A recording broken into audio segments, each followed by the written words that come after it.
எல்ராய் சேனை வழியாக பார்த்து கொண்டிருக்கிற சகோதரனே சகோதரியே, ஆண்டவராகிய இயேசு கிறிஸ்துவின் நாமத்தினால் யாவரு வார்த்தைகளை தெரிவித்துக் கொள்கிறேன்.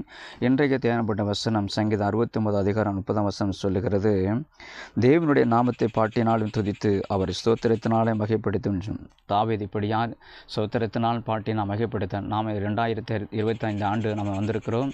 நாமளும் பாட்டினாலும் ஸ்தோத்திரத்தினாலே மகிப்படுத்த வேண்டும்.